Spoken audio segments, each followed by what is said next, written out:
All right, everybody, welcome to Money Chat Now. I am your host, Larry Steinhouse, and today is October 4th, 2021. And, if you like the show, hit the share button. If you like the show, hit the like button.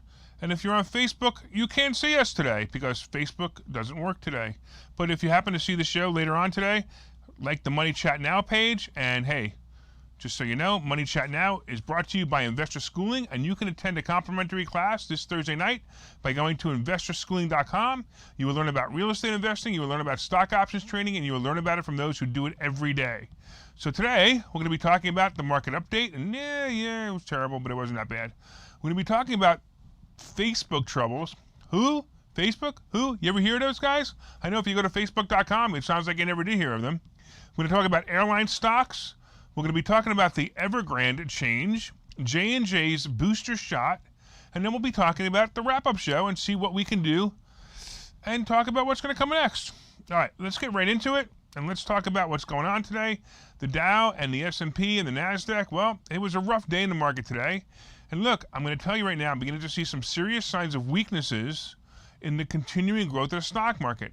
Personally, I believe it's currently too high, and it'll probably drop below 30,000, I'm going to say within the next 6 months.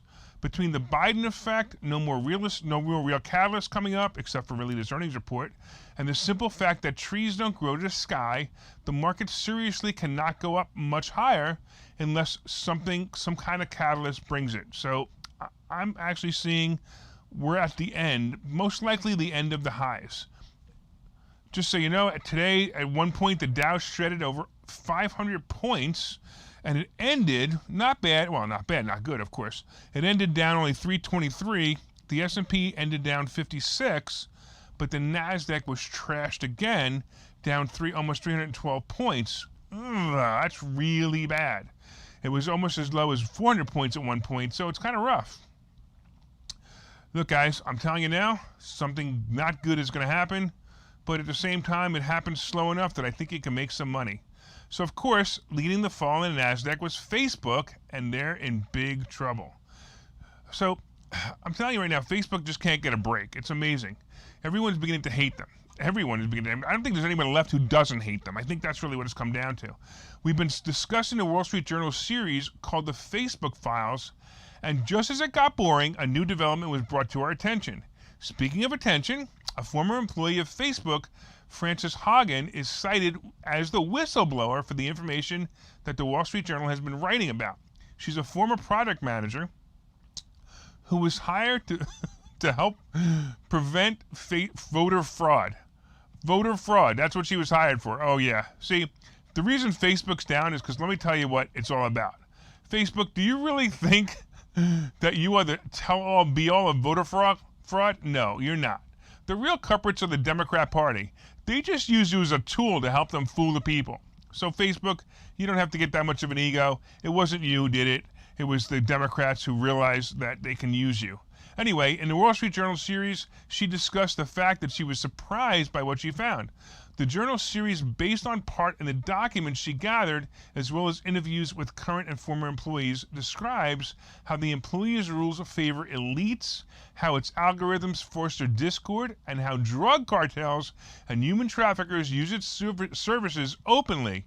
An article about Instagram's effect on teenage girls' mental health was the impetus for a Senate subcommittee hearing in which lawmakers described the disclosures as a bombshell. In fact, I actually think that was the least amount of importance of this entire thing. Anyway, this all putting Facebook in a bad position, and I'm going to tell you right now, we should watch for damage control shortly, unless, of course, honestly, maybe Facebook being out today was their damage control. Maybe they realized that everybody and their brother was going to be pasting nasty things about Facebook, and they decided to use this as damage control by shutting Facebook down. But then again, that would make me a conspiracy theorist, and I wouldn't want to say that. I also wonder if Haugen will be suicided by the party, because that's certainly possible. Anyway, Facebook's going to be needed to answer some questions regarding these accusations in front of a Senate subcommittee. Listen, Facebook, I'm going to talk to you right now. I'm going to help you out. Maybe you should stay away from the dark side and start letting true American patriots use your platform to express what's on their mind instead of suppressing them. Oh, wait a minute. You're suppressing me right now because your platform's down. I actually believe that it's really possible that today's plan was actually Facebook doing damage control, or it was perfectly planned hacker with perfect timing, or is it total coincidence? Well, I don't think anything is total coincidence. And of course, we'll never know the truth because Facebook clearly never tells the truth, according to Hagen. Bottom line, you ready for this? Actually, believe it or not, I believe Facebook is a really great play into earnings. And as we have learned time after time with Facebook, it always recovers after earnings, and the sheeple will always return to Facebook. Watch for some choppiness and more buying opportunities as the story gets some legs. But I actually believe that, believe it or not, this is a buying opportunity. I think it's a good time to buy Facebook, and I think I'll be very happy that you did. Let's talk really quickly about some airline stocks and some of the plays. I've been saying it all along. And if you've been following me, I've been telling you, buy airline stocks, buy cruise stocks. So here's what's going on. The airline stocks are going to roar really short. Soon, they're going to be kicking butt. What's the biggest problem holding them back? Well, of course, it's a dumbass mask mandate. And eventually, the Supreme Leader Biden is going to not renew the mandate. And hopefully, it will be in January. And and by the way, if the other idiot, Frosky, would also stop talking and keep his mouth shut, we would have a great travel summer. It may be possible it'll be the biggest and best season in history for travel if the Supreme Leader Biden and the other guy Frosky allows it. So if this happens, it's going to be really great. So here's some more good news about the airline industry. The industry has expected to lose close to $12 billion next year, cutting its losses from this year by 78,000 as carriers slowly recover from the government overreach pandemic, also known as the COVID pandemic. This was reported by the International Air Transport Association. Of course, I put my own commentary in there. I just want to make sure that you knew that they didn't call it the government overreach pandemic, only I did. Another catalyst for the stocks to improve is that the Supreme Leader's administration stated that it would lift bans on international visitors. These bans were put in place early in the pandemic, and the date of this ban lift is still in the works, but I would suspect it will be shortly. With all that being said, I believe the airline stocks are going to be a great play and they're going to rally. I would buy the stocks, or if you're buying the options, I would buy it into the spring to be safe. And it might be the very last recovery play left in the market. My only caution would be, that I would point out, is the fact that the market is going to retreat about the same time. So don't look for the same values that the airline stocks were before the government overreach pandemic. Instead, look for values of about 20% less than the top of the market before the shutdown. All right, guys.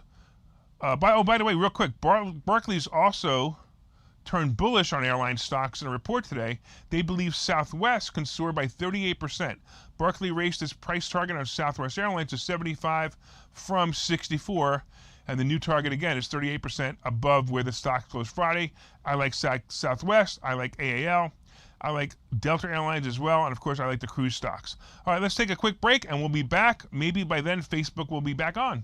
Okay, so you've thought about investing in real estate, houses, apartment buildings, properties, but don't really know where to start. Well, what if you could very easily learn how to gain strategies to use other people's money to buy and sell houses in the Philadelphia area? If you could learn and network with successful area real estate investors and how to produce monthly income on rental properties without headaches, that place is Investor Schooling. With Investor Schooling, you'll learn from two Philadelphia area rockstar real estate investors, Phil Falcone and Larry Steinhouse, about how to buy and sell properties the easy way and teach you basic and advanced techniques to help you make money in real estate. You can attend Investor Schooling in person or online visual classes 8 times a month. You can and will learn how to make money in real estate. Call for free information and get a complimentary pass to one of these classes. But don't delay, as these complimentary passes are limited. Call the number on your screen now or visit investorschooling.com. investorschooling.com.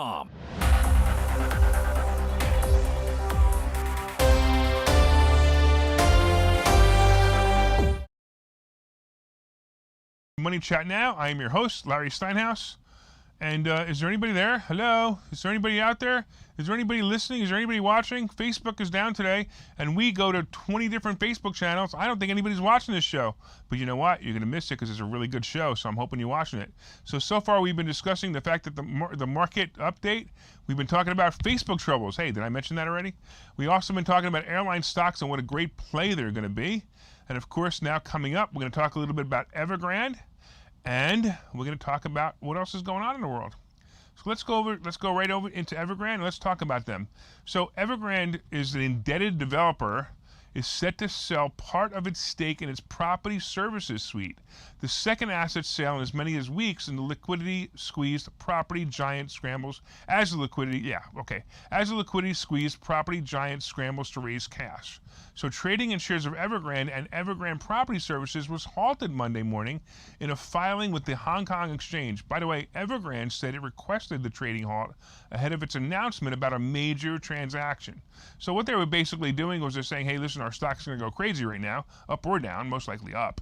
And they didn't want insider trading. They didn't want to be accused of insider trading. It was very smart that they did that. Chinese developer Hobson also suspended trading of its shares, citing an impending announcement about a major transaction to acquire the shares of Hong Kong-listed company, without specifying who it was.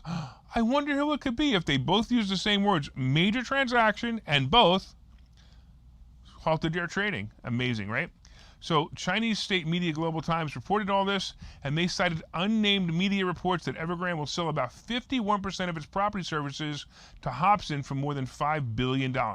So if you recall, Evergrande, the largest property owner and developer, was in trouble a few weeks, and many thought it was the beginning of the end of the stock market rallies. Well, hey, they weren't far off, because that's basically when the market started to fall down, but the market shook off the news of Evergrande and the fact that they didn't make their payment to the bondholders, but the timing was amazing. That happened to be like the beginning of the bear market, might be right around that day. Either way, it looks like Evergrande has found a way out, and some shareholders are about to clean up as Evergrande solves this problem. I would say Evergrande will probably double tomorrow, just because of the announcement, if they can actually be trading again. Hey, let's go into J&J's booster shot. So J&J is planning to ask U.S. federal regulators this week about authorizing a booster shot of its COVID-19 vaccine, is what the New York Times reported. The U.S. Food and Drug Administration, the FDA, last week scheduled an October 15th meeting of its expert advisory committee to discuss whether to grant emergency use authorization for a booster shot of J&J's vaccine. If you recall, last week, Merck announced a pill for treatment of COVID, and that it caused many of the vaccine companies like Moderna and Pfizer to drop. By the way, I like J&J as a play at this point. I believe it'll go back to high 160s, like 168, and it's a play. But on a side note, how funny is it the fact that one shot company had the one shot company now has 2 shots, and the 2 shot company now has 3 shots? Look, it's always about following the money. It's real simple. If you can't sell to new customers like the anti-vaxxers, right, then why not sell to your existing customer base? Duh. And they'll buy that booster shot because they took the original one hook, line, and sinker. And now, of course, most likely 50 to 60% of those people will get the booster shot because they believe in it. Oh my God, I might die if I don't get a booster shot. And that's the idea. The idea is selling to your current customer base. It's absolutely brilliant. It's marketing. Marketing 101. Sell to your customer base. And that's what's going on there. All right.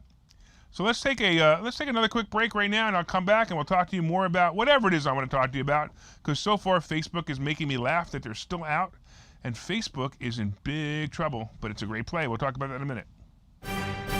Investor Schooling needs a new slogan. Investor Schooling? Never heard of. Investor Schooling? Never heard of.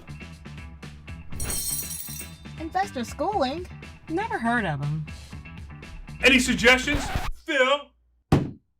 Investor Schooling. We never heard of you either. Investor Schooling. We never heard of you either. Register for a free class at investorschooling.com. Investor Schooling. Those guys are everywhere. Investor Schooling? Those guys are everywhere. Investor Schooling? Those guys are everywhere. Investor Schooling. Those guys are everywhere.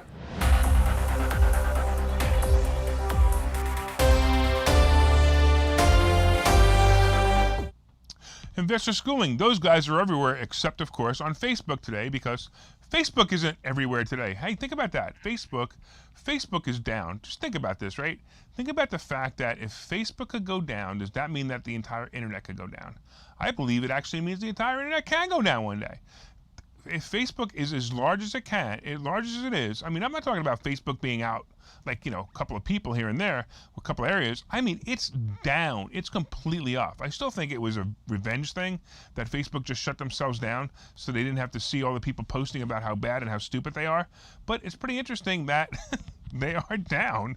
But I'm going to tell you right now, you ready for this? I'm going to tell you that I believe that Facebook is a play.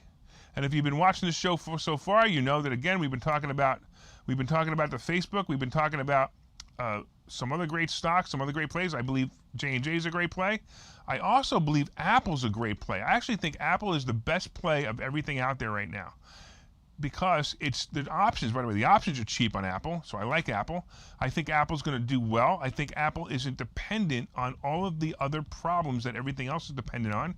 Apple has its own little environment that everybody works in, which is the iPhone and the iPad, which, by the way, I probably have 20 iPads. So as long as I keep buying iPads, Apple will be fine. And that's part of why I think Apple's a great play. Facebook, on the other hand, it's a great play, but it's dangerous. Will they solve their problems, or at least will they be back online tomorrow? I will tell you right now, if Facebook's not online tomorrow, the stock will probably drop 10 to 13 or 15 points. If they're online by tomorrow, I expect the stock to rise 5 to 6 or 7 points. Nothing major. And as we start going into earnings, it'll do really, really well. Again, I've said this before, CCL, AAL, airline stocks, cruise stocks, buy them, buy them, buy them. This is going to be a great play as we go into the spring. And, as long as the Supreme Leader Biden gets rid of those stupid mask mandates, we will actually have some really good plays coming up. I like Robinhood still. I know Robinhood has been sitting in around 40. It's all right. I like Coinbase actually hit a number I like today, but as usual, the option plays are just kind of rough on that one. I also want to see, by the way, I want to talk a little bit about the crypto plays. So crypto, is intriguing me lately. And today, Bitcoin actually almost hit 50,000. Ethereum hit 3,400, which is pretty good. Of course, my other one, Doggy, let's see where we are with that and see what happened with that today. So Doggy's back up to 25, which is also nice too, or 24, I guess, which is also nice too. And then my other new favorite, Shiba, whatever it is, I don't even know if I could even look it up. Now I can't even look it up, so that's fine. But that one's doing really well too. It was up actually. It's up. I don't even know what it was, but it actually broke a millionth of a cent. So it's no longer a millionth of a cent. It's a 900. I don't even know what it is because I can't even. It's so many zeros. I don't know. But I'm looking forward to seeing that hit 1 cent, and I can cash in and have $2.5 million. All right, guys. I thank you so much for watching Money Chat Now. I totally appreciate it. Again, hit the like and share button. And if you're back on Facebook, or if we're back on Facebook, don't forget to like the Money Chat Now page. That's if Facebook ever comes back in business. Who knows? Of course, from time to time, I own some of the assets and options discussed in this show. The opinions discussed in this show are solely mine, and no one has asked me to discuss them. Thanks again for watching